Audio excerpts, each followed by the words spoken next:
All right, here we go.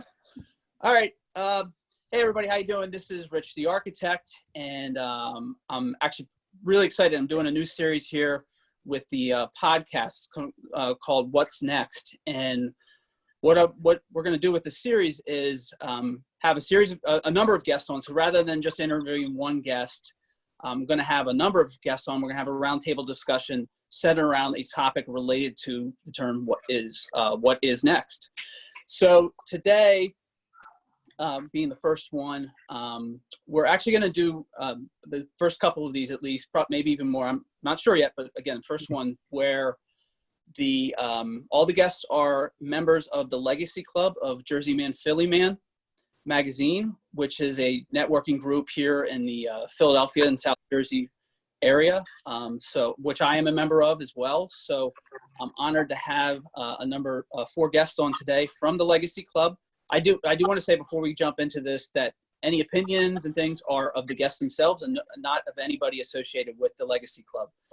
So I just want to put that out there before we get started. So rather than me introducing everybody, I'll give everyone a chance to introduce themselves and what they do and their companies or organizations. So Betty, why don't you start? Okay. Go ahead. My name is Betty Maul. I'm the president of Front End Graphics in Cherry Hill, New Jersey. I am a certified woman-owned family business, and I am a printer.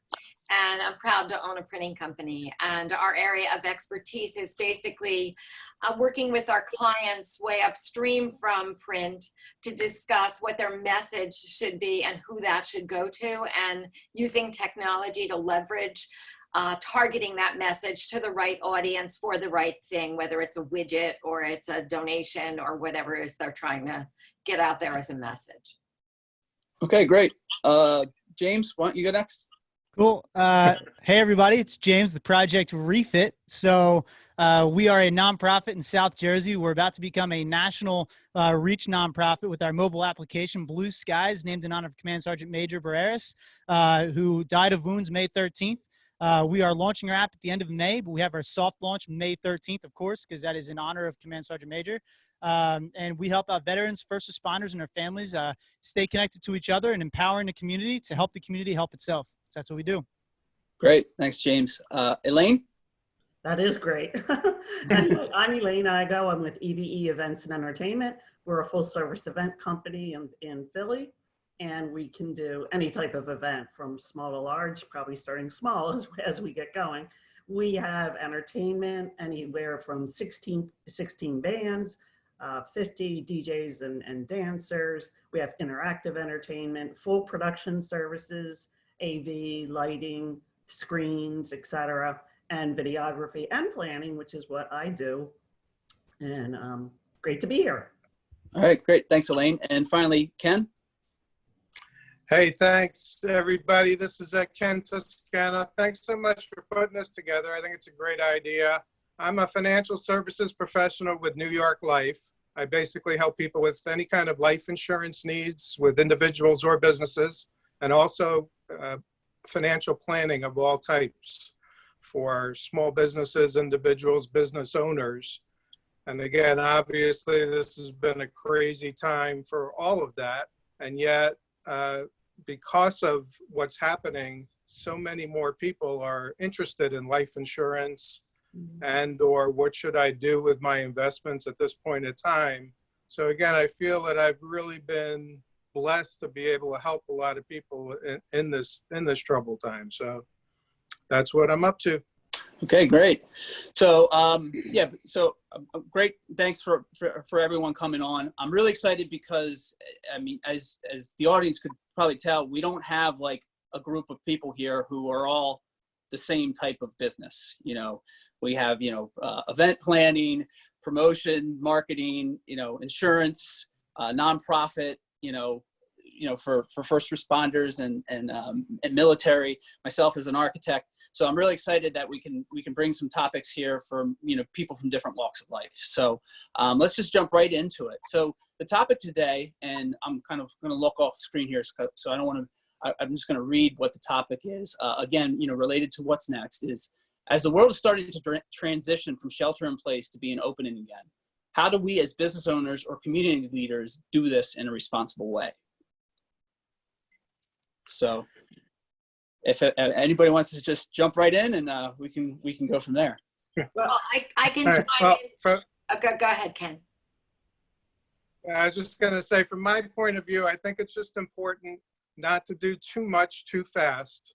I think we have a lot of obvious pent-up demand, and we all want to get out there. But again, I think it's just very important when you look at the curve that we're still not really past this.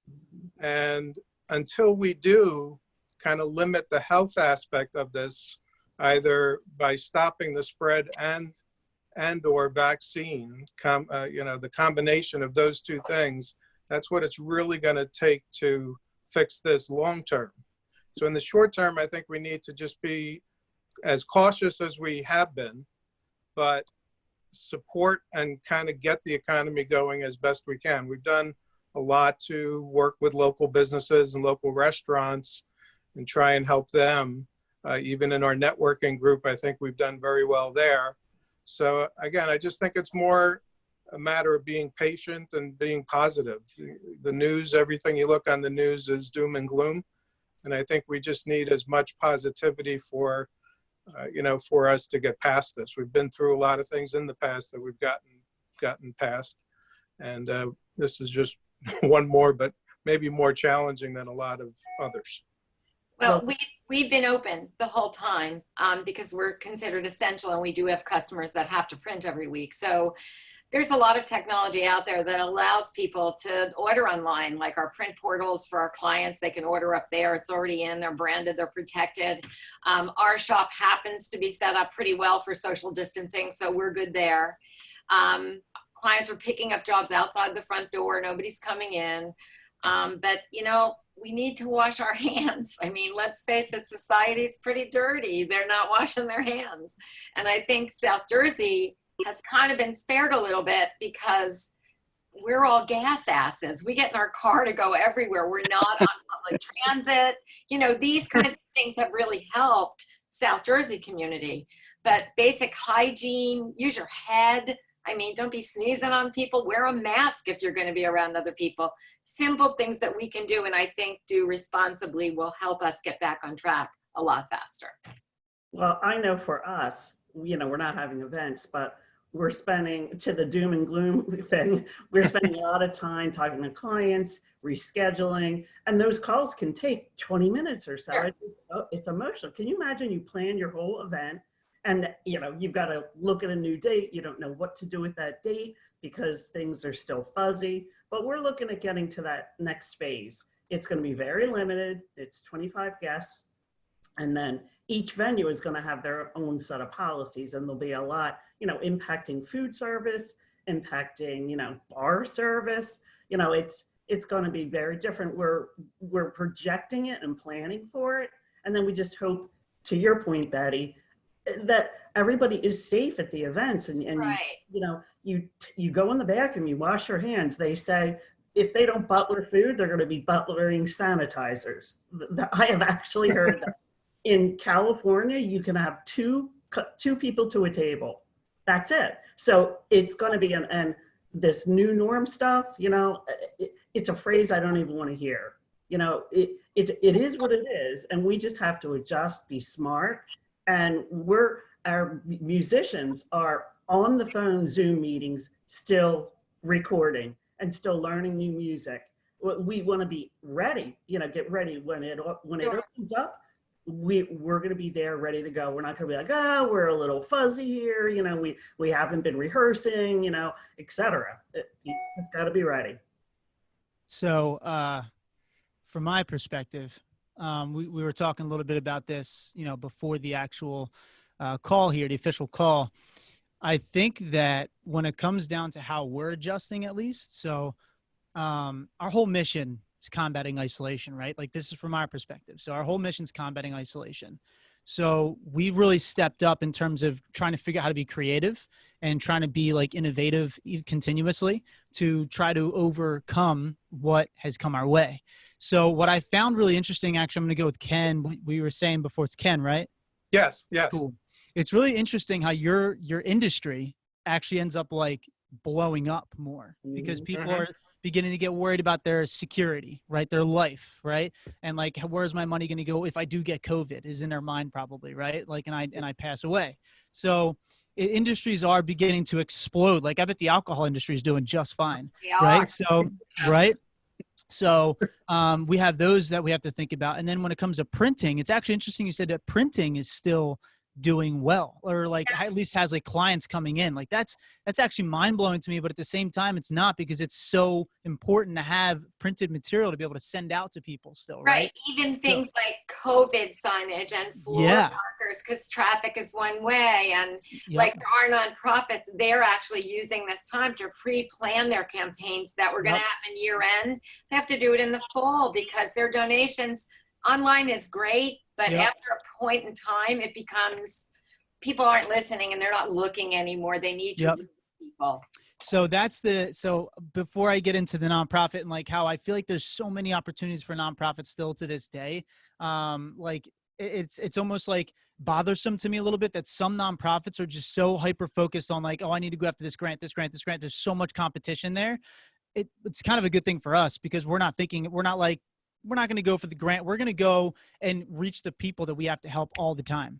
You know what I mean? Because if we do that and we end up building up that reputation, this is the time to build that reputation that will then become dividends later for us to grow. Because we're not trying to grow something that's like, oh, nobody gets paid here. No, we're trying to build something where we hire employees, where we get people in the door to be able to expand our programs and have an entire fleet of mobile bases. Like that's what we want. And I'll explain that later maybe. But so basically what I want to say too, though, with event planning, this is what the mobile base will look like, by the way. But so It looks very mobile. It's very so we want to have a whole fleet of those bad boys. But anyway, so when it comes to like event planning though, I actually am curious, like, are you trying to find ways to improve maybe like, or figure out how to host a really good online experience for like an event? Like, are you guys doing that? Are you exploring that? Like, that's the one industry that I feel like it's got to be tough. Like, what are you guys doing? You know, I think the good news is that we do corporate and social. The corporate part, I think, is going to be really, slower coming back. But there is social, and the social, so far, they're all rescheduling. Yeah. So right now, my understanding is a lot of the venues are getting, adding virtual to the venue so that they can show it that way. And yes, our production team is doing the same thing so that if they don't have it, we can supply it. That's interesting. I saw a very cool thing for events the other day that I really like the idea, especially small town, like we have so many in South Jersey. They were closing off streets to traffic to enable restaurateurs to put tables outside and still have events. They do a once a year event or a twice a year event to allow tables outside for the restaurants so that they can do 2 to a table. They can be distant, but they still have a shot at surviving. Mm-hmm. I thought that would be really fun to do. It's interesting because another webinar I was on, they were talking about that the venues, and they are ramping up for it. The venues with outdoor, they are going to be so hot. Yes. And, they need to get a message out. It's so funny because the other thing, to your point, is, people are afraid in some cases to put messages out because they're like, oh, no one wants to hear from me and all that. It's a perfect time. I actually got new business during this time. And what I said to them is, we get to people like you who are eager, like they're not sitting at home going, oh, I'm laid off and doing absolutely nothing. Instead, they're eager. I mean, a new lead right now, a prospect of new business is from heaven, and you need to be ready to take it. You need to be, listening to your messages in the office, reading emails. There are people that are out there buying. They're gonna make some decisions now. Right. And to that point, being involved in any kind of networking, virtual networking, again, has been a blessing for me because it started out, we're just either having a toast or a wine or just comparing notes a little bit, to where people say, hey, can you give me a call? Because I really need to go over some things with you. And I think you're right. I think it's more a mindset of putting yourself out there and again, that's not taking advantage of anything, but just Yes, it being is. in touch. That's okay. That's the key. And that's Mhm. okay. Yeah. I think it's a great time though, like Ken, Yes. for especially people like in your industry or our industry or any nonprofit, Yep. to still be willing to help anybody. I mean, I've done so many free signs for restaurateurs that say open for business just because So they awesome. don't have any money. I mean, they'll say, Yeah. how about we give you coupons or whatever, and So, they have to stay open. You can help people yeah. as much as possible, and shared information right now is critical to everyone. So Mhm. I actually, like, when it comes to helping anyone, so we actually just did something the other day ourselves. So we opened up our Radio Check Buddy check-ins, the thing that I had up before. That's the background for it. But what we're doing is we're allowing citizens into it too. So civilians, I should say. So we actually had a young woman that came in, and she opened up about because it was she opened up on a public forum. I'll say it here. She opened up about how she was sexually assaulted about a year and a half ago, and she hasn't talked about it. Right. So she was around a bunch of military guys and first responders and one civilian. But she was around people that cared and like wanted to hear her. Her dad texted us and said, I have not seen her smiling and laughing as much as, like, she's like smiling, laughing more than I've ever seen her laugh and smile in like 2 years. It's amazing. And I was like, well, it's because she knows she has a community that cares about her now, right? So there's opportunities to help more people. 100% from our perspective, that's how we did it, right? So like for you, like it's helping out people in multiple different ways, I bet, with the printing and everything. With Event, plenty of more people reaching out to you. There's so many. So we were talking about positives. I think, Ken, you brought it up. There's so many positives here. Like, and we are taking advantage of this situation. You should be taking advantage of this situation. I'm not going to shy away from that. 100% I'm taking advantage of this. It's an opportunity.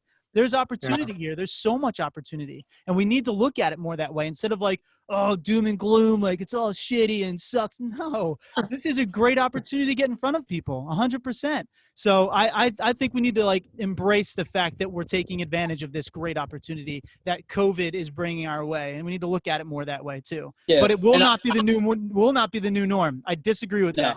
Yeah. James, talking to you though, and the conversation was about kids earlier before we all got on the call. Yes. Right.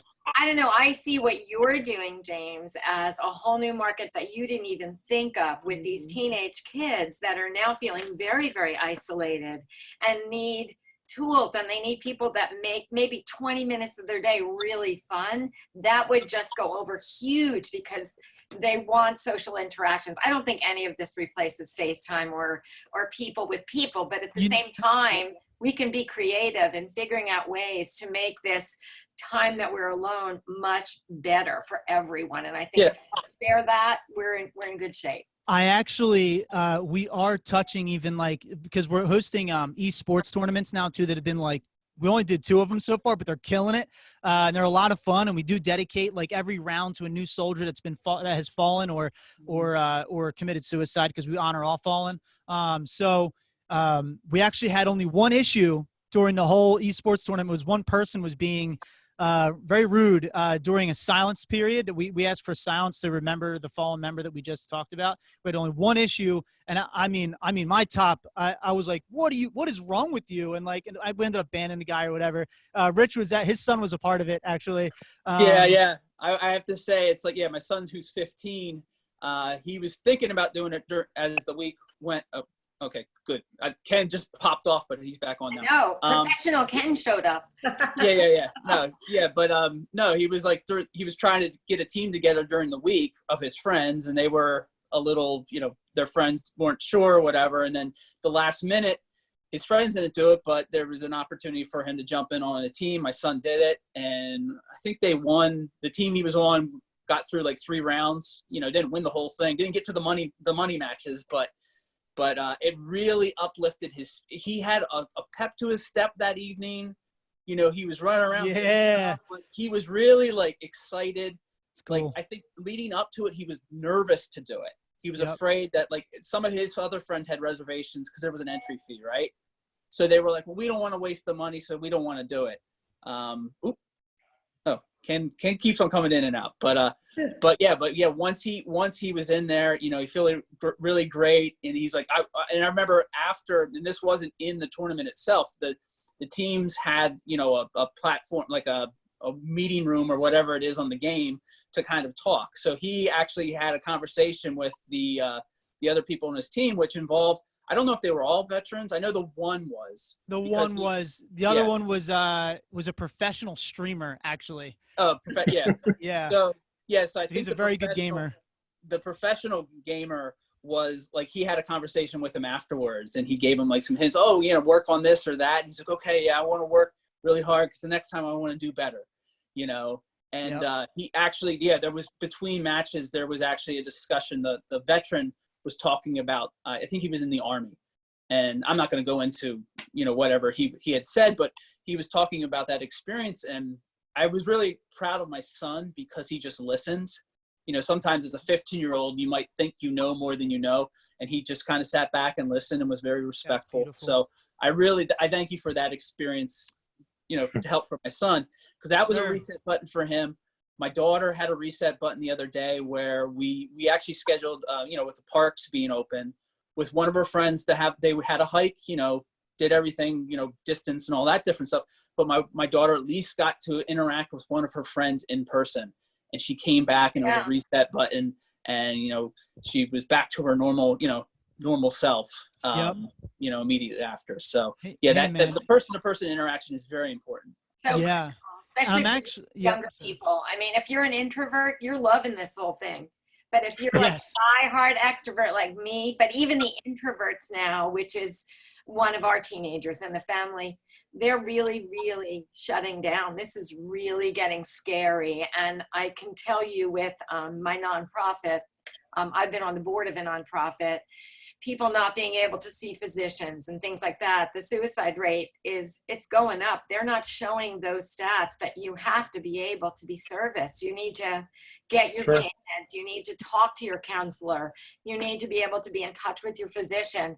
100%. And there's only so much virtual does. There's real need out there, and there are real people suffering. This is tough. They need that face-to-face. So the thing that we found is beginning to work out really well. Also, this is going back to opportunity and taking advantage of the situation. Project Refit's been trying to get people to understand that video, the studies show video that is just as powerful, like what we're doing here, as being in person, but nothing beats in person, of course. I'm not saying it does, but that's why we're doing the radio checks that we're doing, right? The radio check, buddy check-ins, streams that we're doing is literally to get guys and encourage guys to come in and be with us, right? And talk to us. So that's like the one of the most important things that we recognize is we have people now reach out to us. I just had someone reach out to me just now, about a couple hours ago, actually. They want their husband in because he needs to talk to someone, right?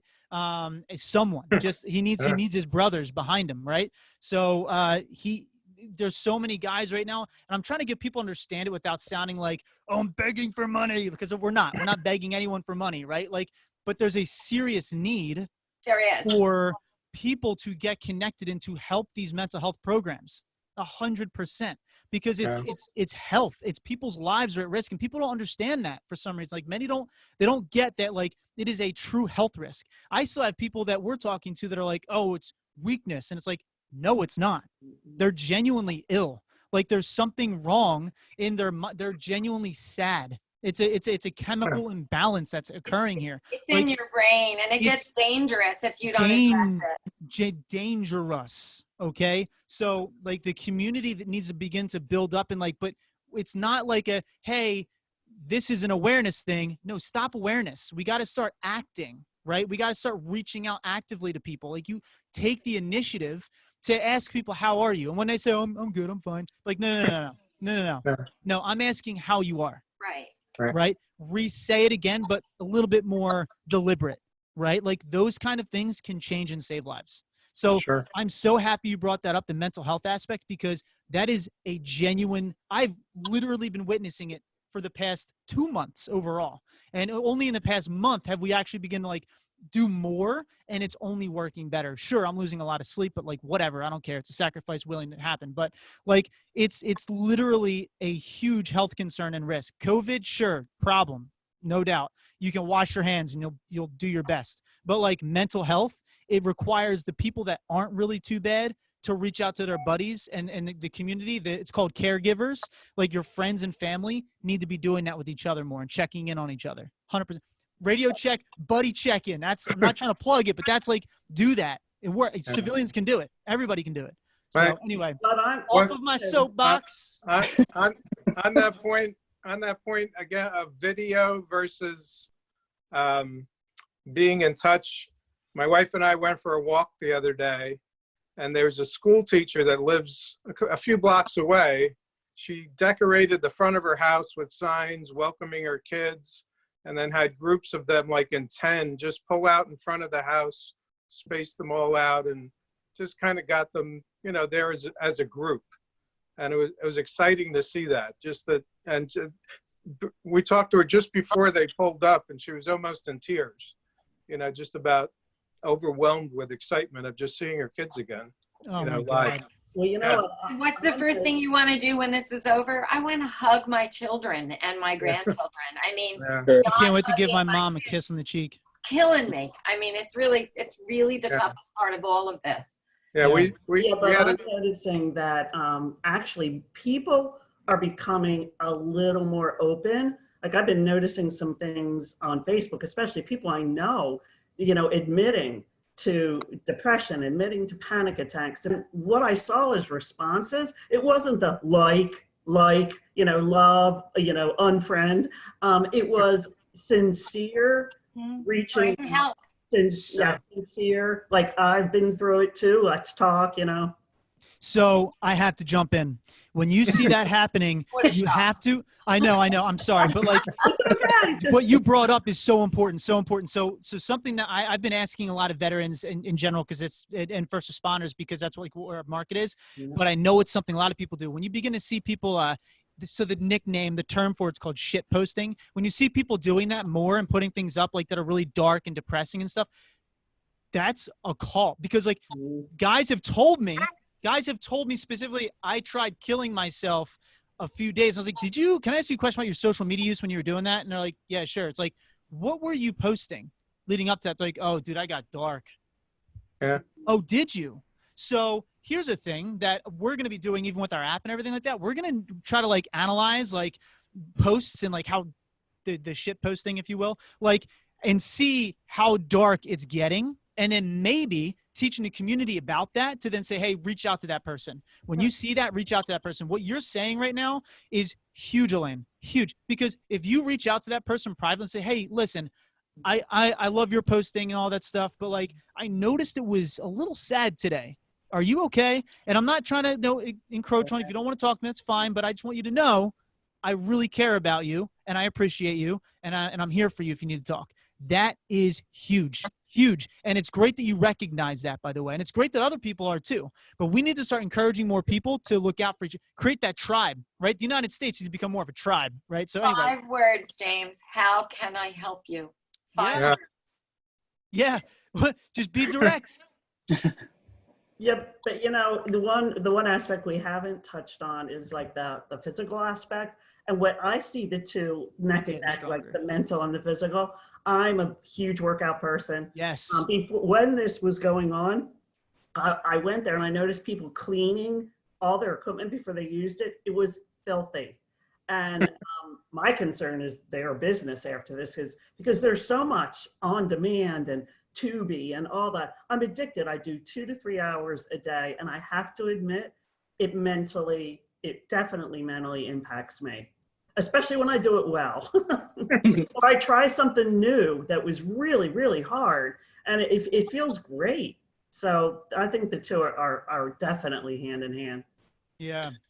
Yeah, I definitely agree. I mean, you know, James and I actually have, you know, both have martial arts backgrounds. So, you know, I feel like I have to on the jiu-jitsu side after this is all over, just turn in my belts and start over because it's hard to do some of that because you need a partner for it. But it definitely, you know, helps the brain to get that physical release and all that.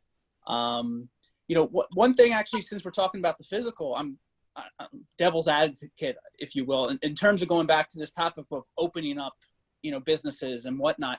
What would you respond to, like anyone who's saying like, if if this is not well, like so for example, like wearing masks and cleaning hands. What if, I'm starting to actually see some medical professionals coming out and saying, well, that maybe isn't necessary. Right.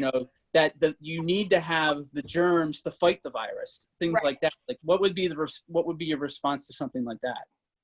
Well, I know that for us in here, every day when I come in, I'm cleaning the door handles, I'm cleaning the bathrooms, I'm doing all of that. And I've done it before and I don't mind doing it.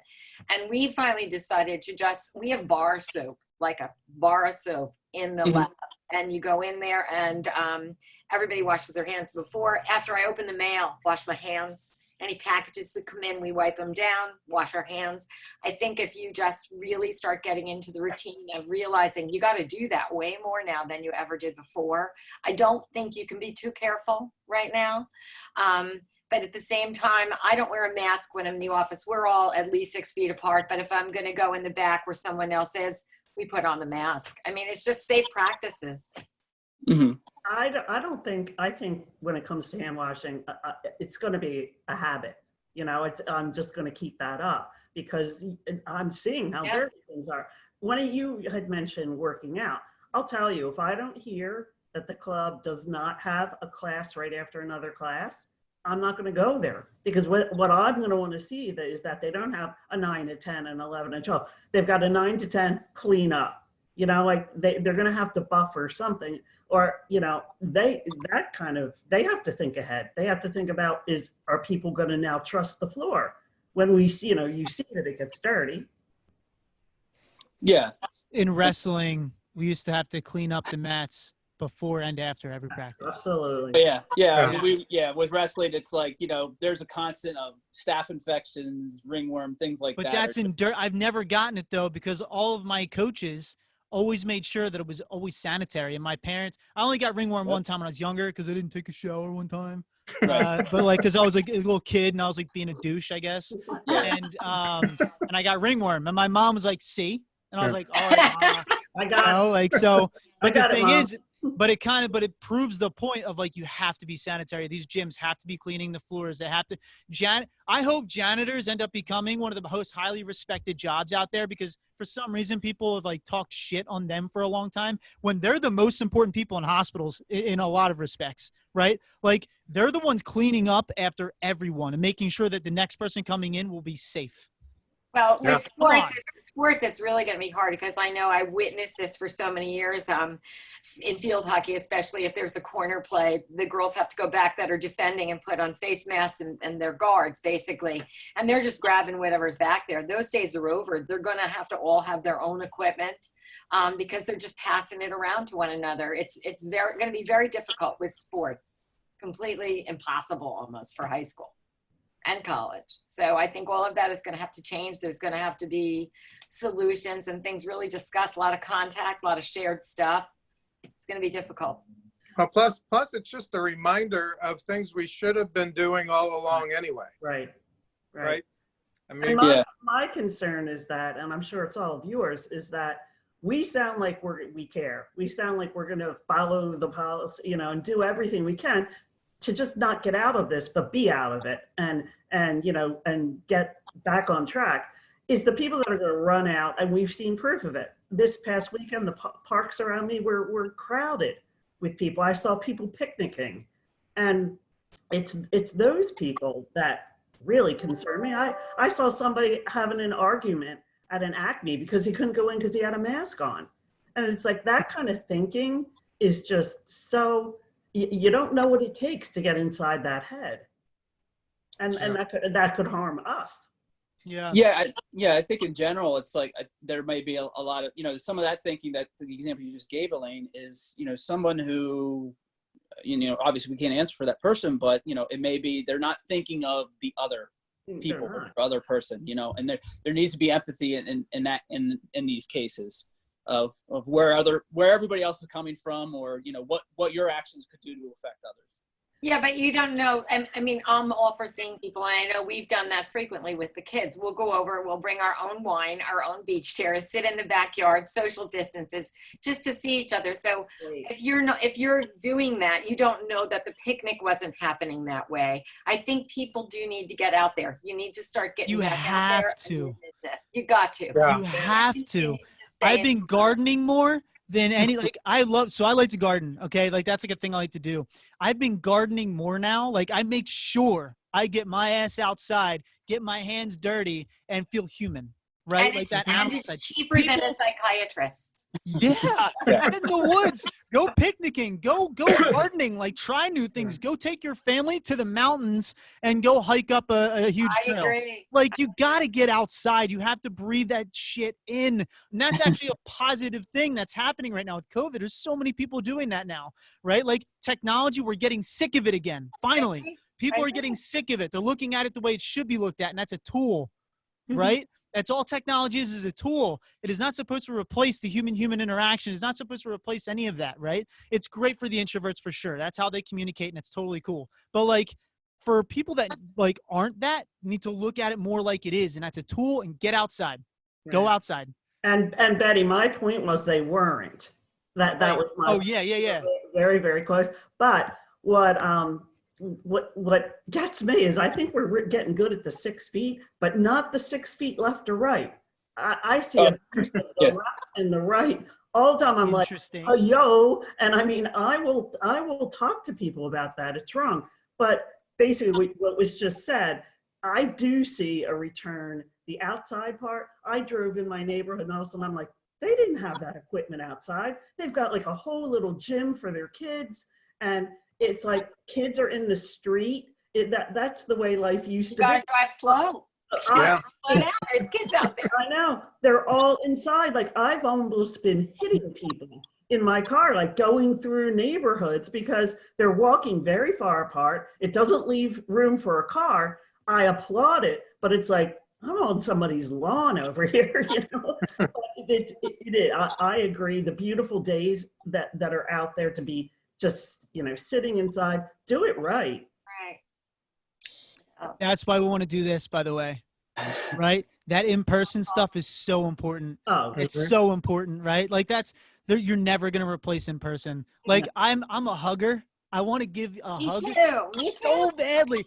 Like, that's just the way I am, you know? Like, when you do like this thing and like pulley boy and like, that's called dabbing them up. I can't wait to dab my friends up again. That's like, I can't wait to do that. So, like, I need those bro hugs, you know? Do you think maybe this is an inherent feature that redheads suffer from, that we need to hug people? Yeah. Yeah. Because we've been, like, our whole lives growing up as kids, we were like lacked from other people. And then once we hit certain points, like, give me hugs, you know? No, the event industry is total hugging. We'll have that was a joke. We'll have a showcase and we'll have like hundreds of people in and out. And the band members come in, hug. Yep. It's like I'm sore by the end of the day. You know? And it's hard. I mean, I have a friend who I take walks with, and she's single. She was really, really depressed. And she said, I can't take this. And I said, adopt a pet. You can't adopt dogs. They're gone. So she got a cat. And she's done it again and again because they got adopted during it. So, you know, pets have been the people and the creatures that are just doing so well during it. You know, they have their humans around, you know, they're loving, and I'm shocked my cat hasn't come over here. Usually a tail shows up after a period of time. Yeah. Well, James, why don't you finish up? We're gonna have to wrap this up. Nope, so. We're good. Sure. Okay. Yes, sir. Give you hey, the. Hey, James, if you need some perennials for your garden, I got tons of them. Just let me know. Bring a box, an empty beer box. I'll throw them. I'll drop it off. You throw them in. I'm down for that. Actually, send me. I'm not even joking. I will literally do that. I'm totally you can down. Totally do that. All right, cool. All right, very cool. I'll add on the gardening point, and then we'll wrap this up. Is James? I don't know if you saw a post I made last night. Was with my gardening and my farm. Is I found out that human hair is a deer repellent. Yes. If that's an issue, yeah. It's great for nitrogen too for your plants. I I told somebody that and they're like, you're crazy. I'm like, no, I'm Yeah. not. It's science. Yeah. It's amazing for your plants. If your plant is wilting in your house, go to your brush. It's not gross. It's your hair. If you're Yeah. gross, then Wow. it's gross. Okay. Yeah. Take the hair and put it inside the soil and watch your plant come back to life. Let's go. Right. Wow. Yeah. And on the deer repellent side, I was like, wait, that makes sense. Because if you've ever hunted, which I have, is like you have the scent-free shampoo and soap and all that stuff. That's And I'm right. like, oh, that makes total sense. So yeah, so deer can smell the hair and they think that people are around. So Yep. it becomes repellent. So you put hair in nets around like a fence or something like that. So Uh-huh. Good to know, because it isn't good for the drains in my house. yeah. Well, I took that as, oh, is there a new business? Speaking of opportunities in this situation, I'm like, everybody's going to be going to the hair salon after this to get hair. I'm probably 6 months way overdue. Wait a second. That's a pretty good idea, Rich. Idea. Yeah. So yeah, that's what I did in my post. I was like, oh, do I have a new business here? So Let's talk, Rich. Yeah. I think we do. Yeah, I have no hair to spare. That's a problem. So yeah, I That's mean, cool. obviously we could keep going on with this, but I know some of us have other things we have to get to here. So I really appreciate everyone for coming on again for this. I think we could definitely have this again. I mean, I'm having this again with other guests, but you're all more than welcome to come on at a different, at a later date and have this discussion again. So again, right before we leave here, let me give everybody an opportunity to give their contact information and whatnot. Sure. If anybody wants to go. So yeah, Betty, if you want to start. Sure. Front End Graphics is online. It's www.frontendgraphics.com. My email is my name, Betty Maul, BETTYMAUL @frontendgraphics.com. And our phone number here is 856-547-1600. We are here every day. If anybody needs anything or wants to pick our brain, that never costs you anything. Just give me a call. I'm happy to help. Okay, great. Thanks, Betty. Go ahead, James. My email is just the letter J @projectrefit.us. And you can find me on LinkedIn, James Corbett. That's C as in cat, ORB as in boy, ETT. So just request me there, send me an email, and we'll get connected. And again, it's Project Refit. So let's go. All right. Thanks, James. Elaine? Mine is Elaine, ELAINE, @ebetalent.com. The website is www.ebetalent.com, and office is 215-634-7700. My extension is 116, and I do pick up messages now. All right. Great. And finally, Ken? Yeah, my cell phone, 267-342-2007. Email is Toscano, TOSCANO @ftfranktodd.newyorklife.com. All Are you right. the Bond 007. Insurance? Yeah. Bond, James Bond. Yes. As soon as you said 007, I was like, no, that's so cool. Oh my, I'm a huge 007 fan. Yeah. You and me All of both, them. brother. All right. Well, yeah, great. Thanks again for everyone coming on here. And so this is Rich Sanford, aka Rich the Architect. And until next time, we'll see you then. All right. Thank you, Rich. Bye. Thanks for Thank doing you. that. Mhm. Thanks, everyone. Bye, everybody. Be safe. See